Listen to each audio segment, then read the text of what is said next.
グリさん、正直に言いますね。先駆者に勝てないでしょって言われて、めちゃくちゃ悔しかったんですよ。そんなこと言われたんですね。まあデニムの世界ってもう散々やり尽くされてますもんね。そうなんです。うん。過去の誰かがやり尽くしてるのに今更って、言われたりもするんですけどね。うん。コツコツと自分なりに掘り進めてたら、最近、うん、いや話聞けて面白かったですとかって言ってもらえることが増えてきて、それはでも嬉しいですね。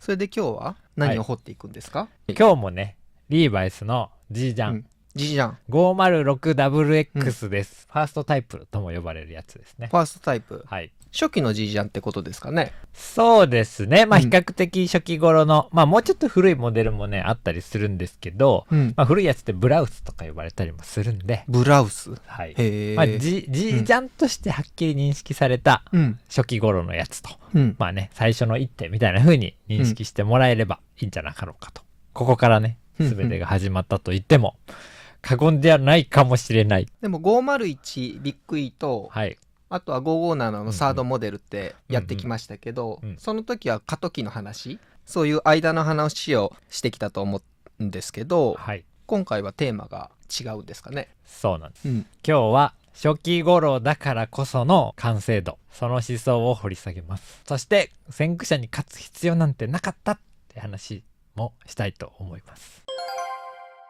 で、リーバイスの G ジャンって何種類ぐらいありましたっけ？ 5 個ぐらいある？めちゃくちゃ大きく分けると3つですよ。ファーストが 506WX、セカンドが 507WX、でサードはね、前回やりました 557WX および557です、で今日の主役は 506WX ファーストです。506ですね、そういえば WX ってよくつくじゃないですか。つきますね。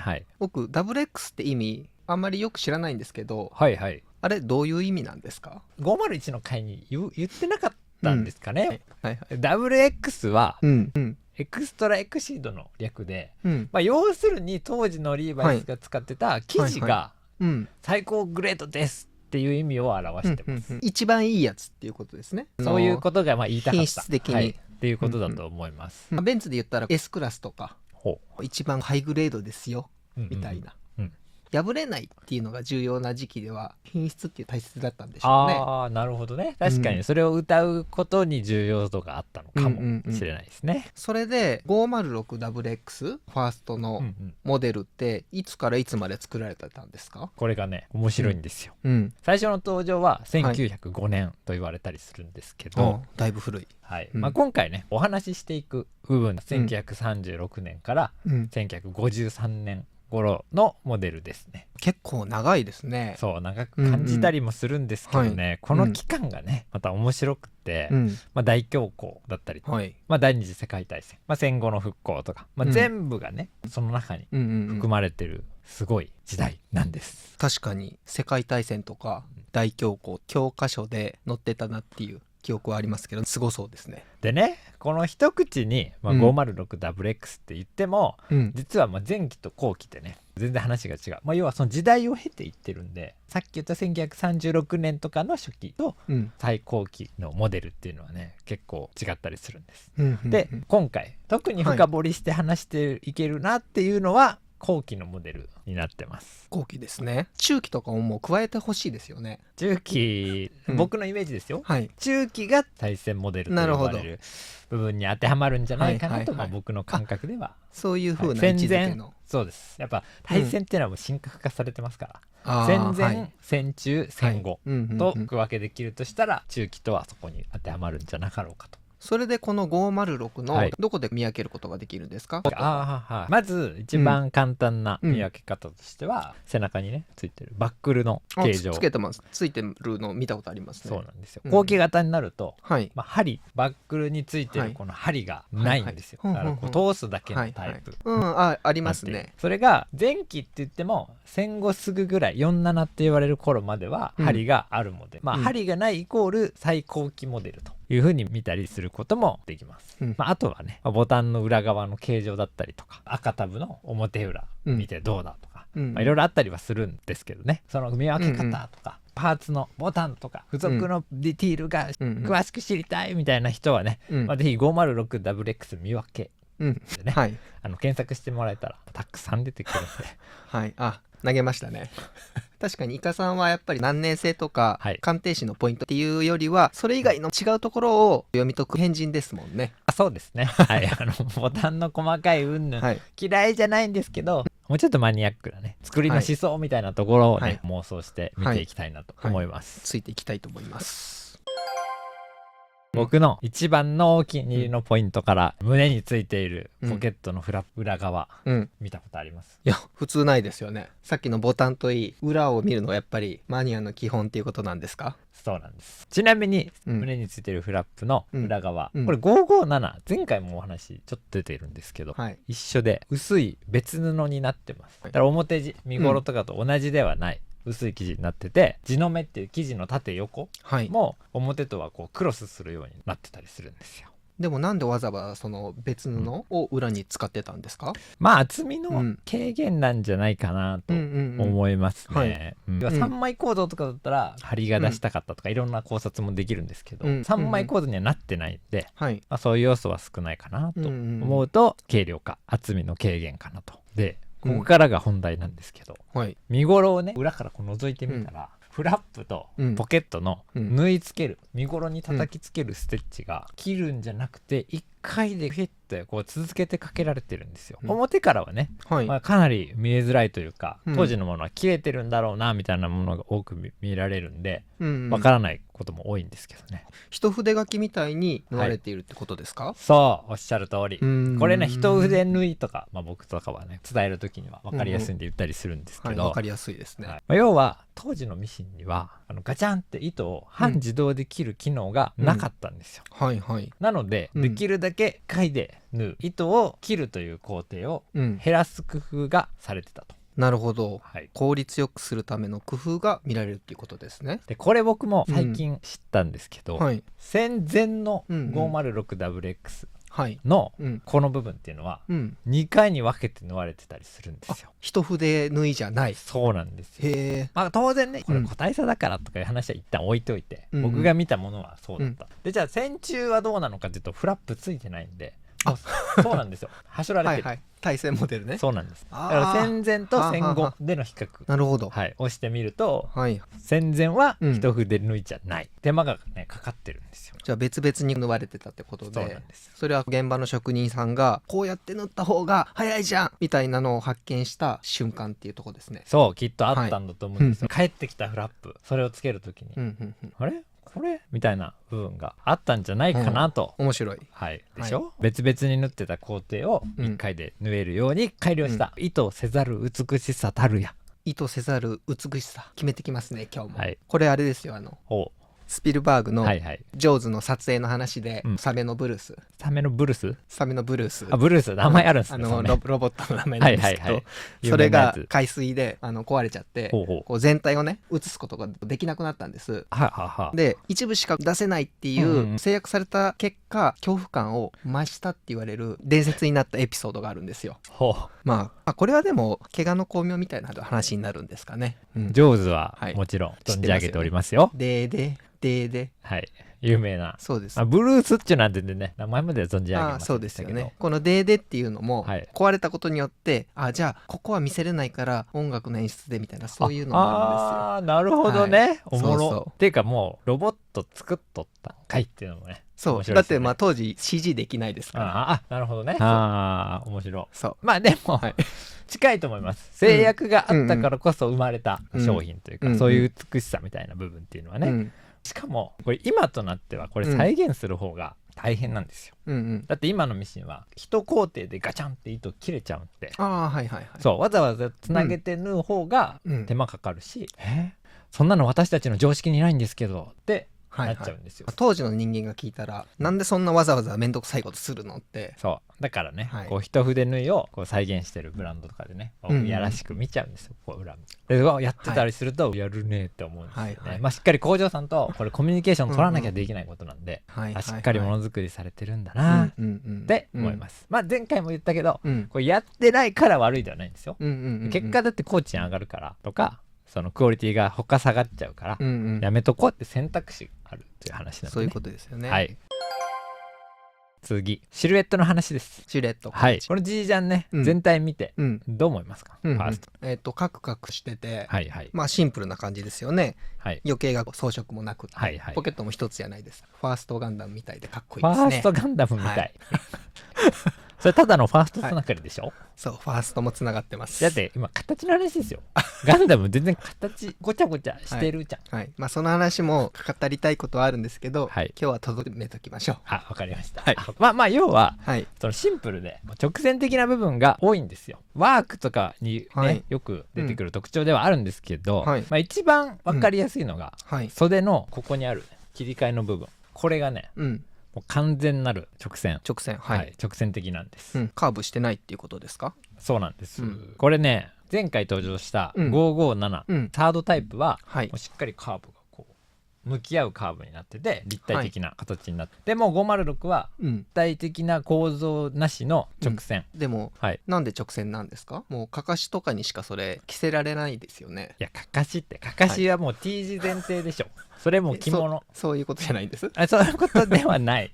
で、このかかしに着せたような直線が多いっていう部分に関しては、シルエットもねデザインだと捉えるとするならば、サードのように立体的な構造にしようってデザインではなく、生地の節約なんですよ。つまり、シルエット操作のための切り替えじゃなくて、生地を使う量をできるだけ減らす、溶弱を詰めたいというための機械なんですよ。でもまっすぐするだけで、そんな生地の節約になるんですか？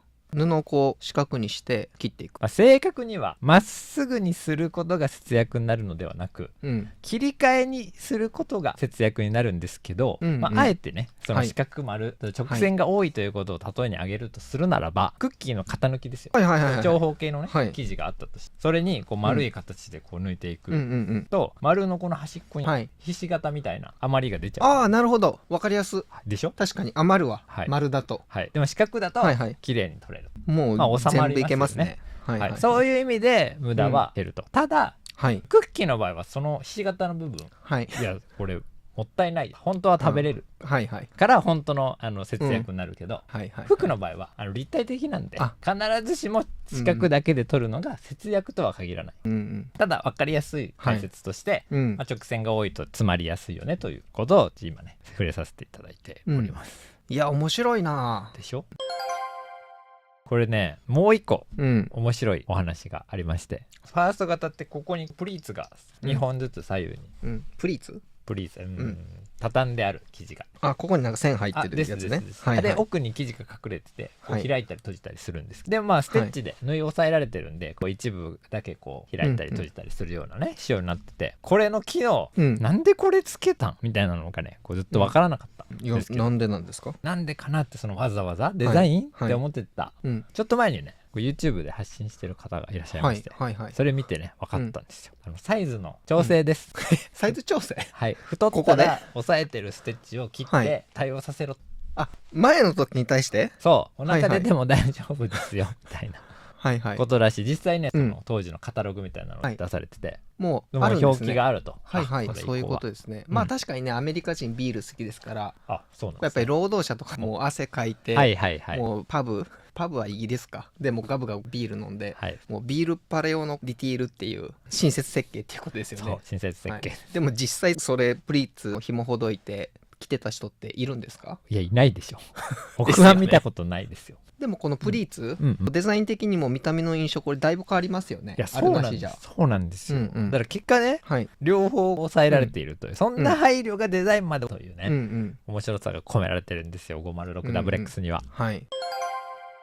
さあここからが本格的な深掘りです。テンション上がってきましたね。沼の時間ですか？そうです。詳しく調べてみると見えない部分に結構な手間がかかってるんですよ。襟付け止まりとか前のヨークはぎ、この切り替えとかね、見えない部分に、例えばね袖口の開き止まりとか、そういうところにねステッチの回数がそれ以降のものよりも1回多くかけられてたりとか、要は三つ折りのステッチ、巻き縫いのステッチとは別にこの字型に押さえるステッチが入ってたりするんですよ。手間がかかってるっていうことですね。力がかかる場所だからここは壊れないように本気で作ってるっていうのが見えてくるっていうことですね。でもね、これ要は、強くなきゃいけないって丁寧に作ってるようにも見える、ポジティブに見ると。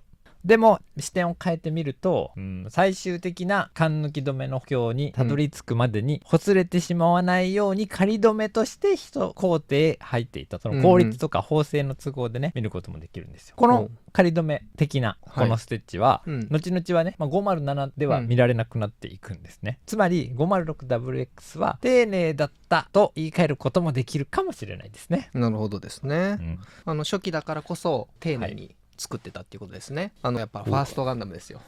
あれ試作機なんでオーバースペックに作ってるんですよ。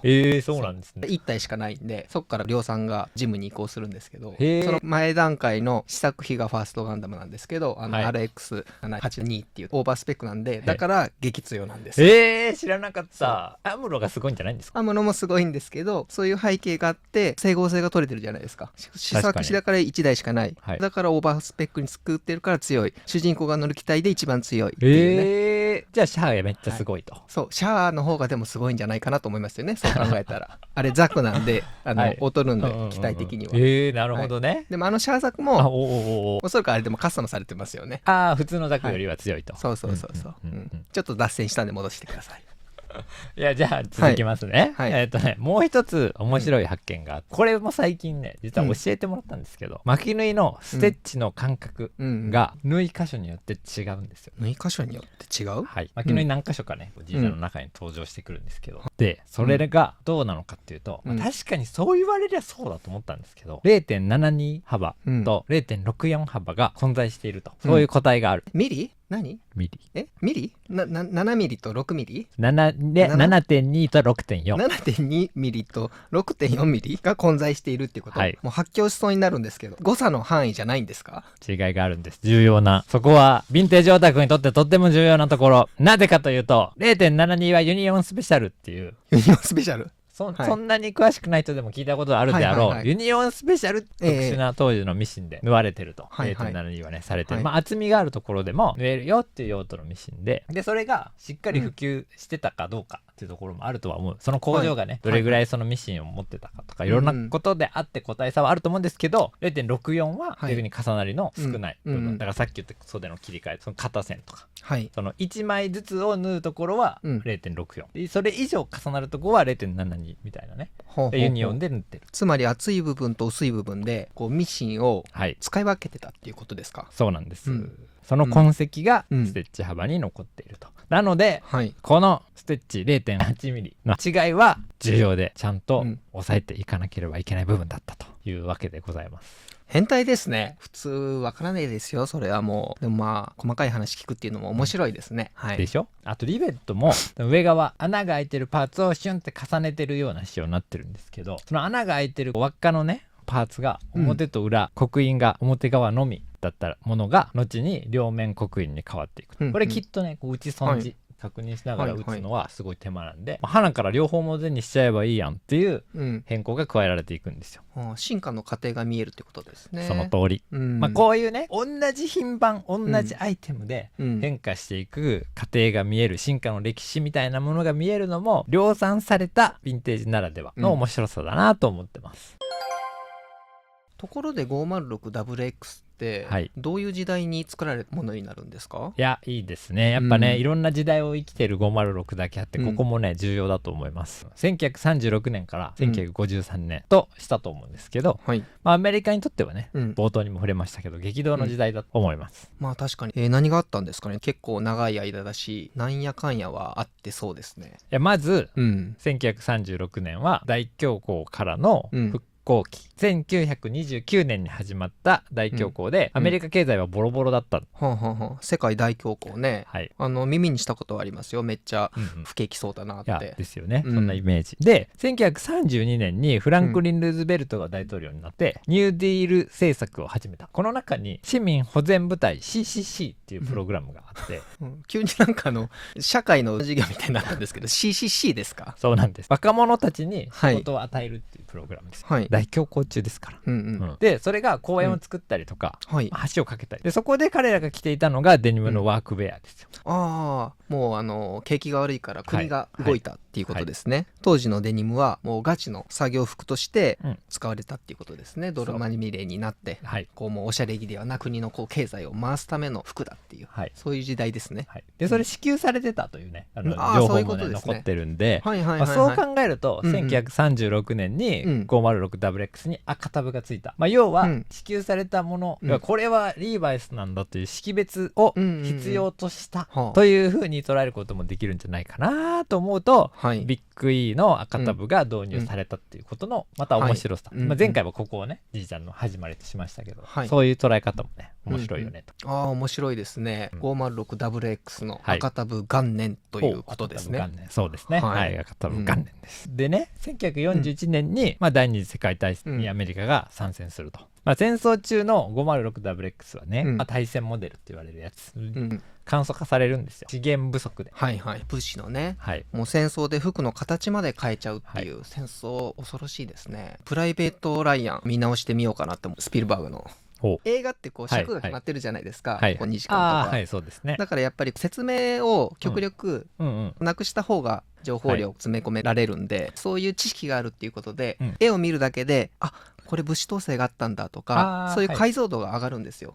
だからこういう話、映画を見るっていう部分でも活躍するんで、とっても助かりますね。いいですね。アパレルの人あるあるな気もするんですけど、映画見てるとつい襟の形へなそういうとこ見ちゃうらしいです。そうなんですね。なるほど。確かにね、語りすぎるのも野暮ですもんね。実際、当時はあらゆるものが配給制で、服も例外じゃなかったのではないかと。ポケットのフラップ廃止したりとか、ボタンを減らしたりとか、対戦モデルについてはね、また別の機会で僕がもっとしっかり勉強してからね、話したいとは思うんですけど、とにかくね、時代の制約を受けてたものだと。で、戦後の1947年にフラップが復活して、1953年に 507WX と、つまりセカンドタイプが登場して 506WX の時代が終わっていくんですよ。大恐慌と戦争と復興、こう全部経験している服っていうことが、この 506WX。そうなんですよ、すごいスペシャルな感じしますよね、やっぱり。だから 506WX を見ると、その時代のね、空気が詰まってるような、なんかやっぱいいなっていう要素がねあると思います。なるほど。ワークウェアとしての機能性っていうのが時代背景と切り離せないっていう、そして戦後はデニムはワークウェアからレジャーウェアに変わっていく。だから 506WX はその最後のワークウェアの時代を生きた服なんですよ。さあ、最後に一番大事な話をします。一番大事。グリさん、この 506WX を再現するとしたら何が必要だと思いますか？パターンを起こして同じように縫ったらいいんじゃないですか？そう思いますよね。僕パターンやってますから。でも実はパターンでは決して再現できない部分があるんですよ。どういうことですか？そのジージャンの生地、縦と横の洗いによる縮み方、縮率が異なるんですよ。横よりも縦の方がこうギュッと大きく縮む。縦と横の縮み方が違うっていうこと？そう交わる部分がある。全部が同じ向きで作られてるわけじゃないんで、取り都合を気にして作っていくがゆえに、縦と横がこう交差する部分っていうのが服の中に必ずと言っていいほど出てくる。その交差するっていうのは ここは縦でこの下のパーツは横、こういうことですか？そうとか、逆に下は縦で、上は横とか、そういうことがね往々にして起こるんですよ。例えば、ジージャン、さっきも506で言うなら、前後のここのね胸にあるヨークの切り替え部分とか、ツーソのベルトの部分とか、カフスの部分とか、でここね、型紙では決して再現できない、伊勢込みっていう、ギャザーってわかります？ちょっとムニュムニュって入れ込んだようなような状態になってるんですよ。歪みこうギュッと生地の縮率によってこっちとこっちの縮みが違うのが強引にこう一緒になってるような、縮み方が違うから、自然にシワが寄るっていうことなんですかね。そう自然にシワが自然に寄るんですよ、縮みの違いによって。それがパターンではなかなか再現できなくて、いや最初から長さ違わせて作ればいいじゃんって思うかもしれないんですけど、できないんですよ。でなんでかっていうと、で巻き縫いっていう縫い方、前回も喋ったこう、両方こう噛み合わすような縫い方っていうのは、特殊なミシンを使うんで、普通のミシンで縫うみたいに繊細なね、こことここの距離で5ミリクイックイってやろうみたいな、いうことがねすごく難しい。それは難しそうですね。だからそれがやっぱ難しい、結果ミシンの特性でよるってことももちろんあるんですけど、それはパターンで意図してやるっていうことはすごく難しいと。じゃあどうすればいいんですかね。もうお手上げ状態ですよ。お手上げです。じゃあさっき問題が起きてるのは生地なんで、じゃあ生地をヴィンテージに寄せるっていうのがいいですね。小手先のねパターンでちょっと伊勢込もうとかよりもやっぱ生地そのものをね調整してしまう、変えてしまうと、選んでしまうと、それがいい。じゃあもうパターンは無理と。生地を選べと。そういうことですね。そうです。僕がね、無理って言っちゃうとちょっとね、厳密には無理。でもそういう話をするってことは需要があるってことなんですか。ありますあります。木旗っていう当時のとか縮み防縮加工のされてない生地を使うとウエストギュッと入るんですよ。でも入ってる実物を見てこれがしたいんだって言われても、なるほどね。わかります？ヴィンテージのサンプルこうだったものがギュンと入ってるんで、これ縮みでこう入ってるんで、いやいや縮んでシルエットが変わってるっていうことですね。それをこう無理くり今の縮まない生地で再現したいみたいなね。それはさすがにね完璧には難しいですよという話にね、そういう需要はやっぱあります。なるほどですね。でね、ここで冒頭の話に戻るんですけど、冒頭なんか言ってましたっけ。先駆者には勝てないっていう怒りの話。怒りの話、まあそう悲しみの話。悲しみの話。僕ずっとねこう先駆者に勝ちたいと思ってたんですよ。でも 506WX を掘って分かったんですよ。勝つ必要なんてなかったって。どういうことですか。先駆者がいるからね、改めて僕なりの視点で掘ることができるんですよ。もちろん当時のものを作ったリーバイスという先駆者、それを僕よりももろこれって思ってたくさん掘ったり調べたり勉強したりして、もう学び尽くしてる今の時代を生きる先駆者たち、でそういう人たちがいるからこそ、僕は改めて調べて自分なりに考えて測定して、時にはその先駆者の人たちが見つけた情報を大いに参考にさせてもらって考えることができると。なるほどね。先駆者がいるからっていうのがもう前提にしてある。それってドゥニ・ビルヌーブ。ドゥニ・ビルヌーブ。ちょっと待ってドゥニ・ドゥム・ドゥームとかドゥニ・ドゥム・ヌルベヌ。前回1回も言えてなかったんですけど、今回は言えてると思います。ドゥニ・ビルヌーブです。で前回のドゥニ・ドゥム・ドゥームと同じ人ってこと？ドゥニ・ビルヌーブ監督です。ブレードランナーを聞いたことある。リメイクしてるんですよ。リドリー・スコットの先駆者に勝とうっていうんじゃなくて、圧倒的な敬意を示して、なぜ世界観になったのかっていうのを自分の解釈で再編成して、先駆者が土台を作ってくれたその上にアップデートした今の時代っていうのを作るっていう、そういう話とちょっと似てるかなと。いやいいですね。ドゥニヌルヌーブドゥニビルヌーブです。ドゥニビルヌーブ、前回死んでるとか言って申し訳なかったっすね。そうです。めちゃくちゃいいじゃないですか、ドゥニビルヌーブ。いい作品ばっかり撮ってるんで。いやちょっとちゃんとチェックします。メッセージっていうのがもう最高です。メッセージ？ブレードランナーじゃなくて、今ブレードランナーの話したのに、違います。ブレードランナーじゃなくて、メッセージ、チェックします。まさにそのドゥニビルヌーブの先駆者へのリスペクトっていう姿勢はね、同じだねって言っちゃうとね、あれかもしれないけど同じだね。で楽しかったって言ってもらえるのはね、僕が先駆者に勝ったとか、いや世の中にない情報を自分なりに考察したとか、そういうことじゃなくって、先駆者が残してくれたものも含め一緒にみんなで、いやこれこうなんじゃねなんじゃね、っていう風にね楽しめたからこそだろうなと思うんですよね。いや深いですね。ヴィンテージを掘るっていうことですか。いろんな先駆者、その人たちとの対話を楽しむっていうことですね。だから僕はこれからも掘り続けます。先駆者に勝つためじゃなくって、先駆者が残してくれたそういう情報だったり、製品だったりを僕なりに面白がって妄想、考察、解き明かしていくために。というわけで今回は 506WX なぜ皆が魅了されるのか、最初のじいちゃんにこんなに物語が詰まっている回をお届けしました。ではまた。ちょっと締めようとしてしまいました。どうかしましたか？いやまだね、はい、いつものごとくまだまだ細かい話がたくさんあるんですよね、はいはい、リベットの刻印の進化、さっきちょっと触れたけどピースネームの裏側とか、タグの折り方がどうって言いたいところなんですが、今日はもうお腹いっぱいですね。プリーツ外してももう入りませんよ。じゃあ次回はそうですね、セカンドタイプじゃないですか。サードときてファーストときて、セカンドをやらずにまた違うの行くのも気持ち悪いんで、普通に考えたらそうです、そうしましょう。セカンドタイプかな。あれもね、ファーストとサードの間で、こう独自の進化を遂げて、袖の形がファーストはまっすぐ。その話はまた次回ということで、セカンドかな、セカンドでいきましょうか。それでは次回よろしくお願いします。ありがとうございました。ありがとうございました。